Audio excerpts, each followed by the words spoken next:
Imagina por un momento a un hombre que gobierna el imperio más poderoso de su época, que enfrenta guerras en las fronteras, traiciones dentro de su propio círculo, la muerte de varios de sus hijos y una plaga que devasta su territorio. Ese hombre no busca refugio en el lujo, ni en la negación. Cada noche, a la luz de una vela, en medio de una campaña militar, toma un cuaderno y se escribe a sí mismo, no para publicarlo, no para que nadie lo lea, sino para recordarse cómo debe pensar y cómo debe actuar al día siguiente. Ese hombre es Marco Aurelio, emperador de Roma entre los años 161 y 180, y ese cuaderno personal es el texto que hoy conocemos como Meditaciones, uno de los documentos más íntimos y poderosos que ha producido la filosofía occidental. Lo curioso es que Marco Aurelio no escribía como un filósofo que quiere enseñar al mundo. Escribía como un ser humano agotado que necesitaba ordenar su propia mente antes de que el caos exterior lo desbordara. Y es precisamente por eso que sus palabras siguen funcionando 18 siglos después. No hablan desde la teoría abstracta, hablan desde la trinchera de la vida real, desde el insomnio, desde la frustración con los colegas, desde el miedo a la muerte, desde el cansancio de tener que ser fuerte todos los días. La pregunta que da nombre a esta reflexión no es un capricho retórico. Preguntarse qué haría Marco Aurelio en tu situación es en realidad preguntarse qué haría una mente entrenada en la filosofía estoica frente a los mismos problemas que tú enfrentas hoy. El correo que no contestaste a tiempo, la discusión con tu pareja, la incertidumbre laboral, la opinión ajena que te quita el sueño, la comparación constante con la vida de otros. El estoicismo no es una filosofía de templos ni de retiros aislados del mundo. Es una filosofía de calle, de oficina, de familia, de tráfico, de noticias que generan ansiedad. El primer principio que Marco Aurelio repite una y otra vez en sus escritos es la distinción entre lo que depende de nosotros y lo que no depende de nosotros.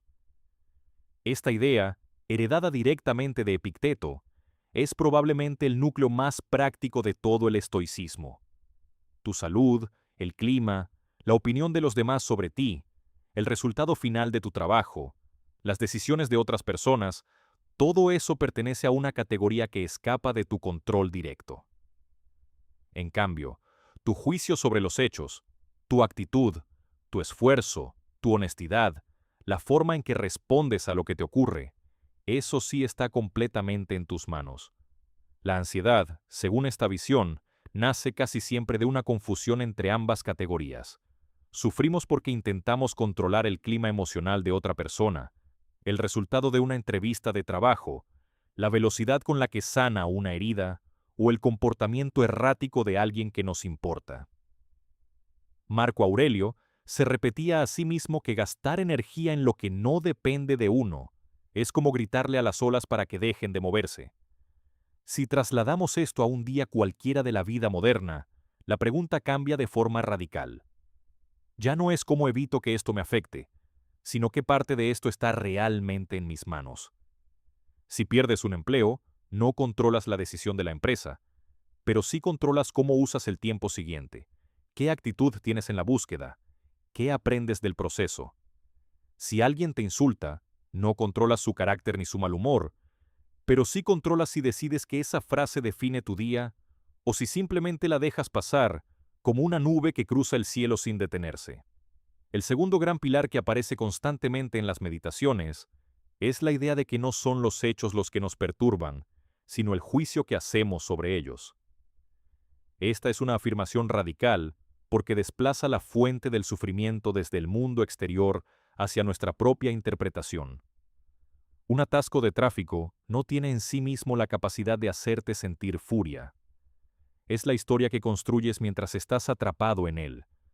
La sensación de que el tiempo se pierde, de que todo se arruina, de que el universo conspira en tu contra, lo que realmente produce la tensión en el cuerpo y la mente.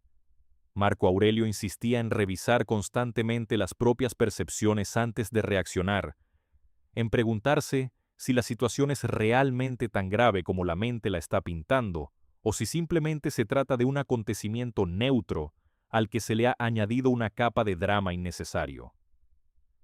Esto no significa negar el dolor real, ni fingir que todo está bien cuando no lo está. El estoicismo no propone insensibilidad, propone claridad. Hay diferencia entre sentir tristeza ante una pérdida genuina y construir una espiral de catastrofismo ante un correo que tarda en ser respondido. La práctica estoica consiste en hacer una pausa breve antes de reaccionar, observar el pensamiento automático que surge y preguntarse si esa interpretación corresponde a la realidad o es simplemente miedo disfrazado de certeza. Otra herramienta central en el pensamiento de Marco Aurelio es lo que algunos estudiosos llaman la vista desde arriba. El emperador se imaginaba observando su propia vida, su ciudad, su imperio entero, desde una altura inmensa, como si pudiera ver el planeta entero y las generaciones humanas sucediéndose una tras otra a lo largo de los siglos. Desde esa perspectiva, los problemas que parecían enormes se reducían a su tamaño real, pequeños episodios dentro de un flujo gigantesco de tiempo y espacio. Esta técnica no busca minimizar el sufrimiento de forma cruel, busca devolverle proporción. Cuando la ansiedad nos atrapa, tendemos a magnificar el problema hasta que ocupa todo el campo de visión.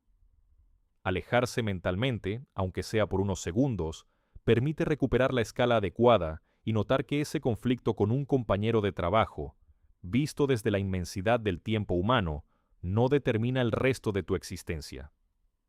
Relacionada con esta idea, aparece la práctica que los estoicos llamaban memento mori, el recuerdo constante de que la vida es finita. Marco Aurelio se recordaba a diario que podía morir esa misma noche, no como un pensamiento mórbido, sino como un filtro de prioridades. Si esta fuera la última conversación con esa persona, ¿valdría la pena gastarla en resentimiento? Si este fuera el último día de trabajo, ¿qué parte de la queja constante seguiría teniendo sentido? La conciencia de la muerte, lejos de generar parálisis, estaba pensada para producir urgencia y claridad. Dejar de postergar lo importante, dejar de invertir energía emocional en discusiones triviales, dejar de vivir como si el tiempo fuera infinito. Marco Aurelio también insistía en la importancia radical del presente. Observaba que la mente humana tiende a vivir dividida entre el arrepentimiento por el pasado y el miedo al futuro, y que ambos estados son, en realidad, formas de ausencia.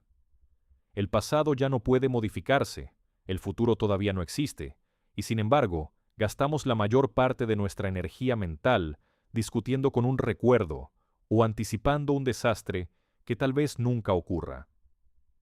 Su consejo era simple de enunciar y difícil de practicar. Ocúpate de hacer bien lo que tienes frente a ti en este instante, porque solo este instante es real y solo en él puedes actuar.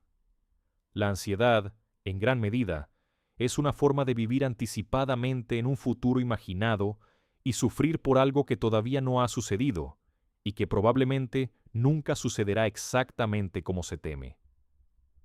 Hay también en el pensamiento de Marco Aurelio una aceptación profunda de la naturaleza cambiante de las cosas.